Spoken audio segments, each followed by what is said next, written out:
back now with more from our exclusive interview with Deputy Attorney General Rod Rosenstein. In part two, I asked him about his decision that rocked the nation and threw fuel on the Russia investigation, the recommendation to fire FBI Director James Comey. So with regard to the Russia investigation, do you stand by your recommendation to fire James Comey? I've testified several times about this, and yes, I do. Whose idea was it originally to fire the former FBI director? Well, I've also testified about that, and as I've explained, I'm not going to be talking publicly about anything that may be within the scope of the ongoing investigations. But in that testimony, you did indicate that you wrote the memo and you believed that the president was on board with that idea when you wrote the memo, correct? Yes.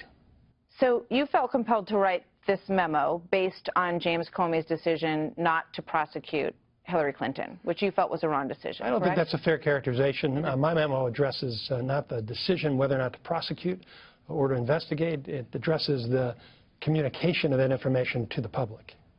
How so?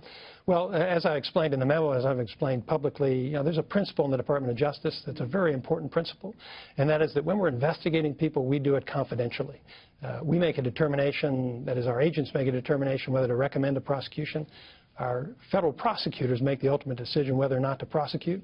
If we decide to prosecute, then we return an indictment and the charges become public. People find out about that information. If we decide not to prosecute, we don't make any disparaging comments about the people we investigate. That's a very fundamental principle of law enforcement. So given your assessment of that, of his statement in July, and the investigation that you did personally to come to that conclusion, do you see any reason to reopen the investigation into Hillary Clinton's email and the server? I'm not going to comment about any of our investigations. Do a deep dive into that investigation in order to come to that conclusion that James Comey had stepped out of bounds in the statement that he made last July? I've explained the rationale, and my memo reflects my rationale, and I don't have anything more to say about that. In terms of those, just one more on that, in terms of the people who were part of that investigation who felt that he arrived at the wrong conclusion in not prosecuting, do you feel that they deserve to have that investigation reopened? And did you agree with them or sympathize with that point of view when you dug into it yourself? That's a very creative way you posed the question, but again, to come back to my answer, I'm not going to be commenting on that. What I've commented on was the publicity surrounding the investigation. I've never commented on the substance of the investigation. I'm not going to do that now. So are there any DOJ resources going to that question or that issue, whether to reopen that investigation? So I'm just not going to comment on that. Okay. With regard to James Comey's decision to leak his memorandums from his conversations with the president, what was your reaction to that when he said that he leaked that information to the press? As I explained previously, I'm not going to be able to comment about anything that may be related to the ongoing investigation, so I have nothing to say about that. Well, just in general, do you think would it ever be proper for an FBI director to make notes of a conversation in that regard and leak them to the press? Would that ever be proper? Those are two different issues. As a general proposition, you have to understand in the Department of Justice, we take confidentiality seriously, and so when we have memoranda about our ongoing matters, we have an obligation to keep that confidential. So I would take from that you would not approve of any releasing of memorandum written in an interview or discussion with the president to the press?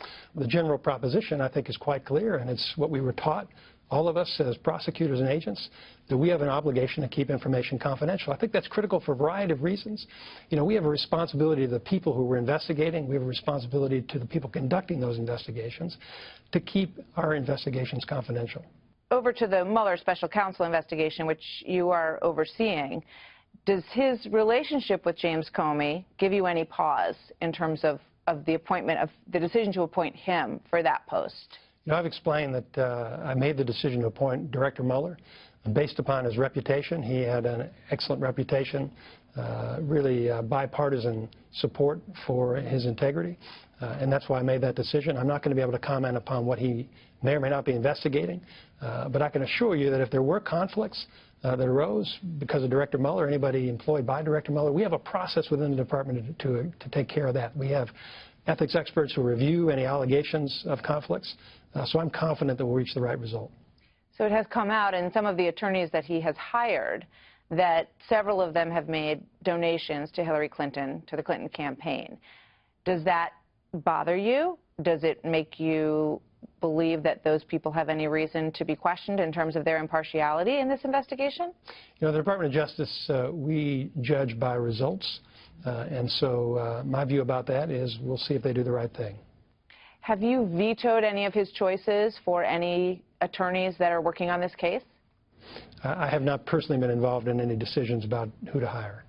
So you're not doing any oversight on the people that he selects to be part of this investigation? Well, I would say I'm not doing any micromanagement. So you have not rejected anyone that has been chosen? I said I have not been involved in the hiring decision. Is the Trump administration cooperating with the special counsel? Well, I'm part of the Trump administration. The special counsel is reporting to me, and the answer to that is certainly yes. You know, we're providing all appropriate cooperation to make sure that investigation is done properly. So in terms of everyone at the White House that you've asked for things from, or he's asked for things from, they've been forthcoming? I think you have to keep in mind that the point of having a special counsel is to have some degree of independence from the Department of Justice. So Director Mueller is not reporting to me about individual decisions made in his investigation. We are following the regulation which provides for general oversight by the Attorney General, in this case the Acting Attorney General, but it also provides some degree of insulation, because what we want to be able to do is at the end of the day to be able to say that we appointed somebody who was independent, who made independent decisions, and therefore we can have confidence in the result that they reach. Has the President or the White House asked you for any update on the investigation that Mueller's doing? No. Okay. I think that's everything I have. All right. Thank you very Well, much. thank you. Thank you for coming to D.C. Good to speak with you.